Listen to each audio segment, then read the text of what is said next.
Hello friends, welcome to my channel. நம்ம இந்த வீடியோவில் என்ன பார்க்க போகிறோன்னா, சாமந்தி பூ, இங்கிலீஷில் வந்து கிரைசாந்திமம்னு சொல்லுவோம் இல்லையா, அந்த பிளான்ட்டை வந்து நம்ம மாடி தோட்டத்தில் எப்படி வளர்க்கலாங்கிறத பற்றியும், அதுக்கு என்னென்ன ஃபெர்டிலைசர்லாம் யூஸ் பண்ணால் நிறைய பூக்கள் பூக்கும், பெரிய பூக்களாக பூக்குங்கிறத பற்றியும் பார்க்க போகிறோம்.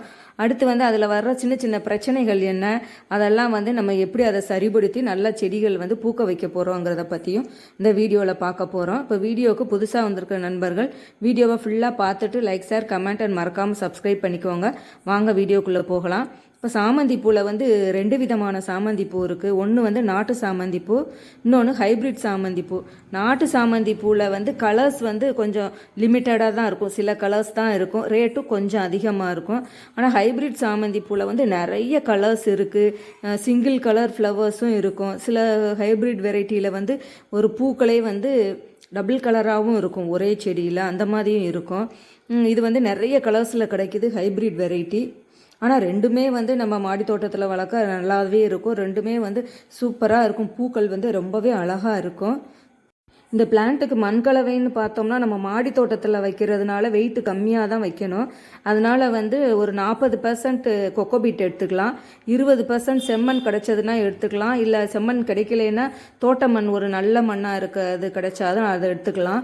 மீதம் வந்து நம்ம தொழு உரம், மக்கிய சாணம், அப்புறம் கொஞ்சம் மணல், ஆற்று மணல் கிடைச்சாலும் அதையும் சேர்த்துக்கலாம். மிச்சதுக்கெலாம் அதை வச்சு நல்லா வந்து லூஸாக இருக்கணும். அந்த மணல் கலவை வந்து நல்லா லூஸாக இருந்தால் தான் அந்த பிளான்ட்ஸோட வேர்லாம் வந்து நல்லா பரவி நல்லா வளரும்.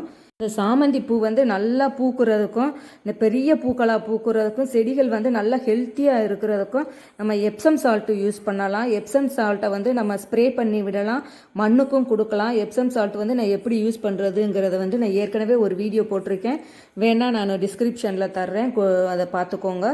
இதுக்கு வந்து நல்ல ஒரு ஃபெர்டிலைசர் வந்து எப்சம் சால்ட்டாக தான் இருக்கும். அந்த இலைகள்லாம் வந்து கொஞ்சம் சுருண்டு மஞ்சள் ஆகாமல் இருக்கிறது, காஞ்சி போகாமல் இருக்கிறதுக்கெலாம் இந்த எப்சம் சால்ட்டு ஸ்ப்ரே பண்ணோம்னா ரொம்பவே நல்லா இருக்கும். இதில் வந்து பூச்சி தாக்குதல்னு சொன்னால் இந்த சில புழுக்கள் வந்து இதில் இருக்கும், இலைகளுக்கு கீழேயும் இருக்கும். நல்லா வாட்ச் பண்ணி பார்த்தோம்னா தெரியும், இலைகளுக்கு கீழே சில புழுக்கள் இருக்கும். மொட்டுக்கள் இருக்கு இல்லையா, அதுக்குள்ளேயும் சில புழுக்கள், பூச்சிகள் இருக்கும். அந்த பூக்கள் வந்து நல்லா மொட்டு விரியாமல் வந்து 1-2 இதழ்கள் மட்டும் விரிஞ்சு அந்த மாதிரி இருக்கும். அதுக்கும் வந்து நீம் ஆயில் கரைசல் இருக்கு இல்லையா, அதை வந்து நல்லா ஸ்ப்ரே பண்ணி விடலாம்.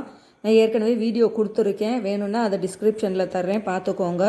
இந்த சாமந்தி பூ வளர்ப்பில் வந்து நம்ம முக்கியமாக பண்ண வேண்டியது என்னன்னா, அதை கவாத்து பண்ணி விட்டுறணும். அதாவது இந்த இப்போ தான் வந்து அதுக்கு சீசன், நவம்பர், டிசம்பர், ஜனவரி, பிப்ரவரி இந்த மாதத்தில் தான் நல்லா பூக்கும். அது பூத்து முடித்த உடனே மழை காலத்துக்கு கொஞ்சம் முன்னாடி இந்த மாதிரி ஃபுல்லாகவே நல்லா வந்து ப்ரூனிங் பண்ணி விட்டுறணும். அப்போ தான் வந்து புதுசாக வந்து தளிர்கள் வந்து நிறைய பிரான்ச்சஸ் வந்து பூக்களும் நல்லா அதிகமாக பூக்கும். நம்ம கட் பண்ணி விடுறோம் இல்லையா, அந்த செடிகளையும் நம்ம வேஸ்ட் பண்ண வேண்டியதில்லை. அதை வந்து புதுசாக வந்து நம்ம செடிகளை அடுத்தடுத்து உருவாக்கிக்கலாம் வேறு தொட்டிகளில் வச்சு.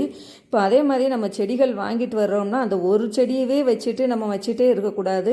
அதுலேருந்து நம்ம புதுசாக நிறைய பிளான்ட்ஸை வந்து நம்ம புதுசாக உருவாக்கணும். இப்போ ஒரு செடி டேமேஜ் ஆயிடுச்சுன்னா அடுத்து நம்மகிட்ட செடியே இருக்காது. அதனால் வந்து நம்ம நிறைய செடிகளை புதுசாக உருவாக்கிக்கணும். இப்போ அந்த செடிக்கு பக்கத்துலேயே வந்து இது மாதிரி சின்ன பிளான்ட்டாக வரும், அதையும் நம்ம கட் பண்ணி வைக்கலாம்.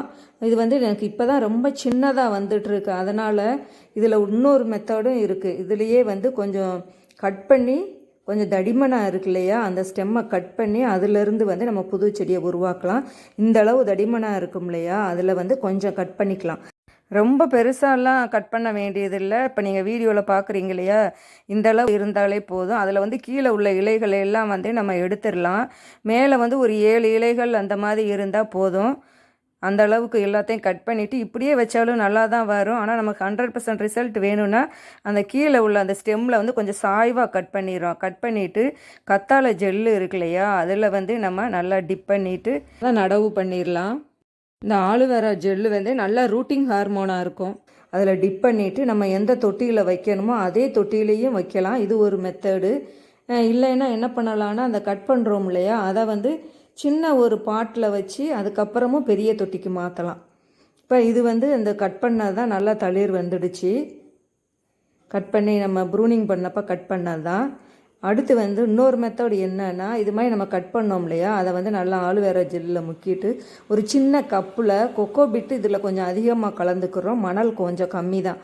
அதில் வந்து இதை பிளான்ட்டை வச்சுட்டு தண்ணி ஊற்றி இதை வச்சிட்டோம்னா ஒரு 10-15 நாள் கழித்து பார்த்தோம்னா அது கீழே வந்து அந்த வேர்கள், நிறைய வேர்கள், புது வேர்கள்லாம் வந்திருக்கும். அது வந்தப்புறம் அது நல்லா செடி வந்து கொஞ்சம் நல்லா ஸ்ட்ராங்காக வேர் பிடிச்சி வந்தப்புறம் அதை வந்து நம்ம எந்த தொட்டிக்கு நம்ம வைக்க போகிறோமோ அதில் வந்து மாற்றிக்கலாம். இந்த அளவு உள்ள ஒரு தொட்டிக்கு அதை ரீபார்ட் பண்ணி. அடுத்து இந்த சாமந்தி பூவில் ஒரு பிரச்சனை வரும். என்னன்னா, பூக்கள் வந்து நல்லா விரியாமல் மொட்டுக்கள்லேருந்து 1-2 இதழ்கள் மட்டும் விரிஞ்சு இருக்கும். அதுக்கு என்ன பண்ணலான்னா, வாழைப்பழ தோல் இருக்கு இல்லையா, அதை வந்து நல்லா 1 நாள் அல்லது 2 நாள் ஊற வச்சிடுறோம். தண்ணியில் நல்லா ஊற வச்சுட்டு அந்த தண்ணியோட கலரே மாறிடும். அதை வந்து நல்லா ஃபில்ட்ரு பண்ணிவிட்டு அந்த தண்ணியை வந்து நம்ம இந்த செடிக்கு ஊற்றலாம். இதில் வந்து வாழைப்பழத்தோலில் நிறைய வந்து பொட்டாசியம், பாஸ்பரஸ், கால்சியம் சத்துக்கள் நிறைய இருக்குது. இந்த பொட்டாசியம் வந்து நல்லா இந்த பூக்கள் வந்து நல்லா விரிகிறதுக்கும் பெரிய பூவாக வர்றதுக்கும் நல்லா உதவும். இந்த பூச்செடின்னு இல்லை, எல்லா பூச்செடிக்குமே வாழைப்பழத்தோல் கொடுக்கலாம். ஏற்கனவே நான் வீடியோ கொடுத்துருக்கேன். இப்போ மழை காலமாக இருந்தால் லிக்விடாக தர முடியாது. அப்போ என்ன பண்ணலான்னா, இந்த வாழைப்பழத்தோலை வந்து நல்லா முதல்லையே வெயில் காலத்துலேயே நல்லா காய வச்சு பவுடர் பண்ணி வச்சுக்கலாம். இந்த வாழைப்பழத்தோல் பவுடரை வந்து நம்ம மழை காலத்தில் ஒரு செடிக்கு 1 ஸ்பூன் வீதம் நம்ம கொடுத்தோன்னா பூக்களும் நல்ல பெருசாக இருக்கும், நிறைய பூக்கள் வரும், பூக்களும் நல்லா பிரைட்டாக இருக்கும். அடுத்து வந்து இந்த செடியில் இலைகள் வந்து காஞ்சி போய் இல்லைன்னா மஞ்சளாக இருக்கும் சில சமயம். அப்புறம் வந்து பூக்களும் நல்லா காஞ்சி போச்சுன்னா அதையும் வந்து நம்ம அப்பப்போ கட் பண்ணி விட்டுறணும். இப்போ நான் சொன்ன டிப்ஸையெல்லாம் ஃபாலோ பண்ணி சாமந்தி பூ வளர்த்தா உங்கள் வீட்லேயும் இது மாதிரி நிறைய பூக்கள் பூக்கும். இப்போ இந்த வீடியோவை பார்த்துருப்பீங்க, உங்களுக்கு பிடிச்சிருக்குன்னு நினைக்கிறேன். இது மாதிரியான garden videos, cooking videos, vlog பார்க்குறதுக்கு என்னோடய சேனலை ஃபாலோ பண்ணுங்கள். என் வீடியோஸ் பிடிச்சதுன்னா லைக், ஷேர், கமெண்ட் அண்ட் மறக்காமல் சப்ஸ்கிரைப் பண்ணிக்கோங்க. பக்கத்தில் உள்ள பெல் பட்டனையும் கிளிக் பண்ணி ஆளுங்கிற ஆப்ஷனை கிளிக் பண்ணிக்கோங்க. தேங்க்ஸ் ஃபார் வாட்சிங். அடுத்து ஒரு சூப்பரான இன்ட்ரெஸ்டிங்கான வீடியோவோடு உங்களை மீட் பண்ணுறேன்.